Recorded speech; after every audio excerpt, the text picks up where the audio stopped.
Bom dia, Pai do Senhor. Hoje é dia 11 de novembro de 2024, né? Estamos começando mais um momento de João 3,30, que ele cresça, que eu diminua. Quem vos fala aqui é a missionária Nadira Urbano.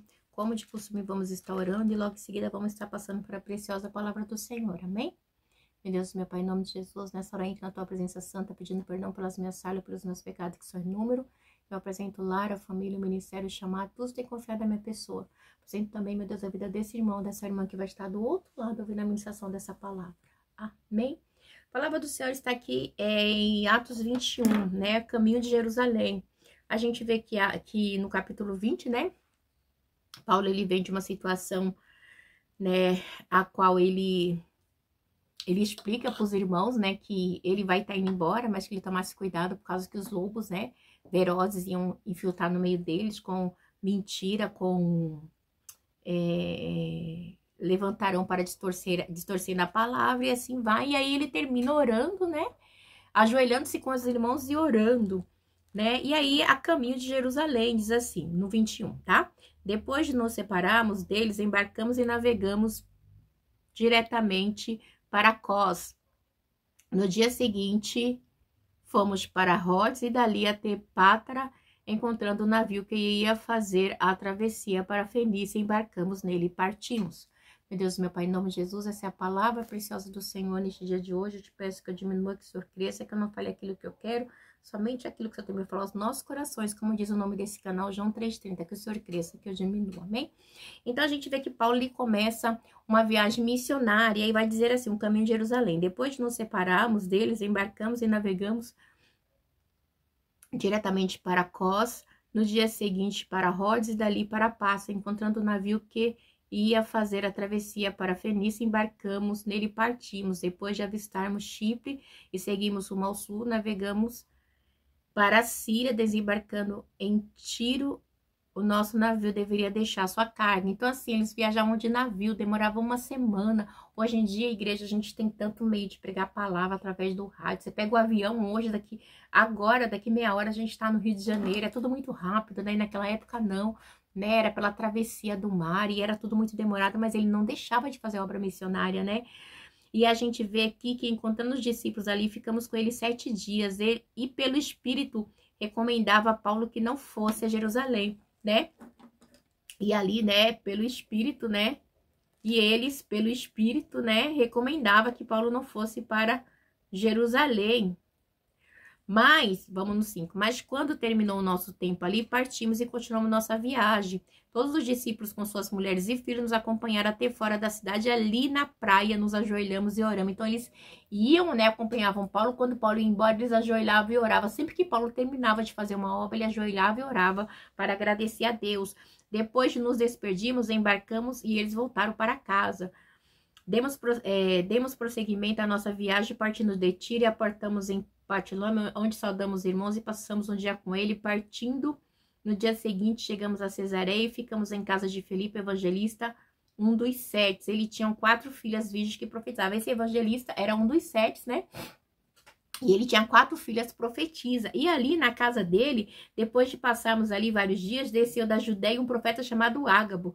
E vindo ao nosso encontro, tomou o cinto de Paulo e amarrando as suas próprias mãos e pés, disse: assim diz o Espírito Santo. Desta maneira, os judeus amarraram o dono deste cinto em Jerusalém e entregarão aos gentios. Então, Ágabo, né, através da profecia do Espírito Santo, ele revela a Paulo o que irá acontecer. E quando ouvimos isso, nós e o povo dali rogamos a Paulo que não subisse para Jerusalém. Não, Paulo não vai, olha o que vai acontecer. Mas Paulo tinha um chamado no ID, na missão, né? Então Paulo respondeu: por que vocês estão chorando? E partindo do meu coração, estou pronto não apenas para ser amarrado, mas também para morrer em Jerusalém pelo nome do Senhor Jesus.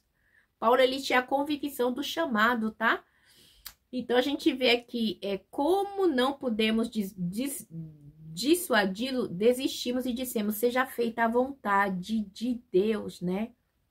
Então, a vontade de Deus tinha que prevalecer, né? E Paulo foi a sua viagem.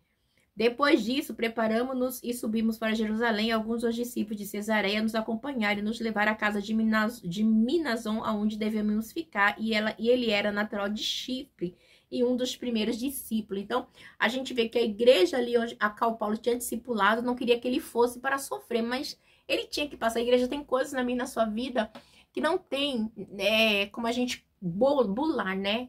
Tem coisas que a gente tem que passar. Ainda mais quando diz respeito ao evangelho de Cristo, tá? E diz assim no 17, a chegada de Paulo a Jerusalém.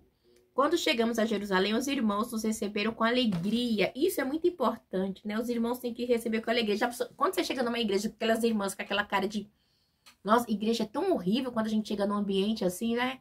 Os irmãos não têm alegria, não têm comunhão, acham que eles é mais santo, que o céu é um céu para cada um, né? Ai, Jesus. No dia seguinte, Paulo foi conosco encontrar-se com Tiago e todos os presbíteros estavam presentes. Paulo saudou, relatou minuciosamente o que Deus havia feito entre os gentios e por meio do seu ministério. Então, Deus tinha feito grandes coisas através do ministério de Paulo, tá bom? Então, Paulo, ele tinha história para contar. Então, conforme a gente obedece a palavra do Senhor, ele nos usa com tanta proeza, né, para fazer maravilhas. A gente vê que o avental de Paulo, a sombra de Paulo curava. O avental, esqueci agora. Então era coisa maravilhosa, né? Então Paulo tinha autoridade, ele impunha as mãos, os irmãos eram cheios do Espírito Santo de Deus. Ele ressuscita mortos mais pra frente, ressuscitou Eutico, né? A gente viu que ele ressuscitou Eutico. Então assim, era coisa tremenda. Né? Eles foram informados de que vocês ensinam a todos os judeus que vivem entre os gentios a se afastarem de Moisés, tá? Então, assim, eles ficavam furiosos porque achavam que Paulo estava contra a lei, dizendo-lhe que não circuncidasse seus filhos nem vivam de acordo com o nosso costume, porque eles tinham o costume de Moisés, tá? Da lei. Que faremos? Certamente eles saberão que você chegou, portanto faça o que lhe dissemos. Então, estão conosco 4 homens que fizeram um voto, participe com esses homens dos rituais da purificação e pague as despesas dele para que raspem a cabeça. Para que raspem a cabeça. Assim todos saberão que não é verdade o que falam de você. Mas Paulo, ele pregava o quê? A verdade do evangelho. Muitas pessoas às vezes querem mascarar. É uma boa intenção, né? Mas não está de acordo com a vontade de Deus. Quanto aos gentios convertidos, já lhe escrevemos a nossa decisão, que lhe devem abster-se de comida sacrificada aos ídolos, do sangue, da carne dos animais estrangulados e da imoralidade sexual. No dia seguinte, Paulo tomou aqueles homens e purificou-se com eles. Depois foi ao templo para declarar o prazo do cumprimento dos dias da purificação e da oferta que seria feita individualmente em favor deles, tá? Então, eles tinham... eles ficavam furiosos por causa disso, tá? Porque Paulo, ele não aceitava, né? Eles tinham essa... Ai, como eu vou dizer? Eles achavam que Paulo... não estava indo contra a religião deles, mas não era que Paulo estava indo contra a religião, é porque Cristo é o fim da lei, tá? Então, eles tinham isso. E aí, a prisão de Paulo, no 27, tá? Quando já estavam para terminar os 7 dias, alguns judeus da província, cidades, vendo Paulo no templo, gritaram toda a multidão e o agarraram. Então, eles estavam sempre ali, ó, fazendo tumulto, tumultuando. Gritando, israelitas, ajude-nos, este é o homem que ensina todas, aqui ó, este é o homem que ensina em toda parte contra o nosso povo, contra a nossa lei, contra este lugar. Além disso, ele fez entrar no templo profano este lugar. Então, eles estavam caluniando Paulo, tá? Então, era algo terrível que eles faziam, né? E ali vai dizer assim no 29, anteriormente eles haviam visto o Efésio, Trofino da cidade com Paulo e julgaram que Paulo o tinha introduzido no templo. Então, eles julgaram, caluniaram, ai, Paulo tá com ele, Paulo colocou ele no templo, profanando tal, né? Porque Paulo tava ali, porque os irmãos falaram que Paulo tinha que raspar a cabeça para fazer o voto, então eles fizeram toda uma situação assim para tentar mesmo assim, denegrir a imagem de Paulo. Então, a gente vê que eles sempre estavam lá tumultuando. No 30, toda a cidade ficou alvoroçada. Sabe que o intuito do diabo é sempre o quê? É alvoroçar, trazer alvoroço, confusão, conflito. Para quê? Pra gente não ouvir a voz de Deus, pra gente não ouvir a palavra de Deus. Porque com a confusão, com o alvoroço, quem é que vai conseguir? Com aquela gritaria toda, quem vai conseguir ouvir a verdade da palavra, né? O diabo, ele tenta abafar a verdade da palavra através dos alvoroços, dos gritos, das confusões, de coisas que estão longe da vontade de Deus. E juntou-se a multidão agarrando Paulo, tá? E o arrastando para fora do templo. Imediatamente as portas foram fechadas, né? E tentando eles matá-lo, chegaram a notícia ao comandante das tropas romanas de que toda a cidade de Jerusalém estava em tumulto. Então, eles estavam tentando matar Paulo, né? E o tumulto ali crescendo, tá alvoroçando, agarrando, né? Toda essa situação, né? Então, o diabo, ele sempre, a igreja sempre vai querer tumultuar, sempre vai fazer fofoca, contenda, confusão, para desistir das coisas de Deus, né? Para trazer contenda, né? E diz assim, ele reuniu imediatamente alguns oficiais e soldados e com ele correu para o meio da multidão. Quando viram o comandante e os seus soldados, pararam de espancar Paulo. Então, Paulo estava sendo espancado. E Deus levantou ali, né, aquele oficial e aqueles soldados para ajudar a Paulo, tá?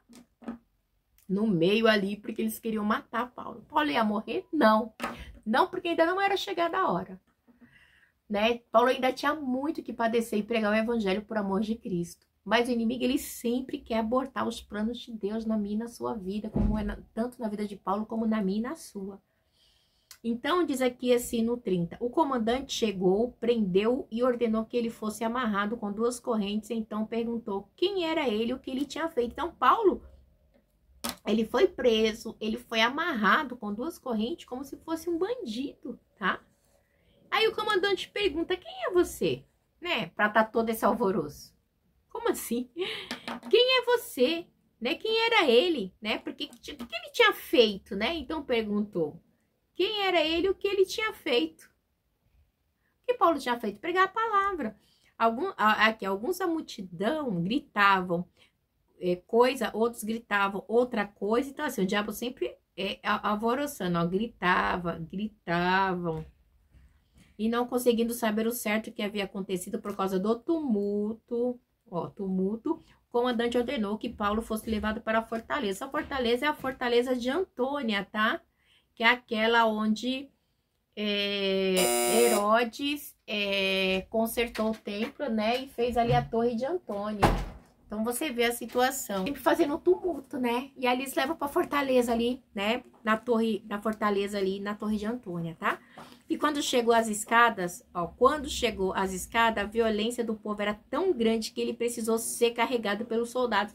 Então, a violência do povo, a fúria para destruir Paulo era tanta, né? A fúria de Satanás que os soldados teve que levar Paulo no colo, tá? A multidão que o seguia continuava gritando, acaba com ele, né? Para não pregar a palavra, queria matar, destruir Paulo, né? O que o diabo ele quer? Ele quer nos destruir, né? Ele vem assim para destruir, né? A fúria de Satanás, tá? Fúria do diabo.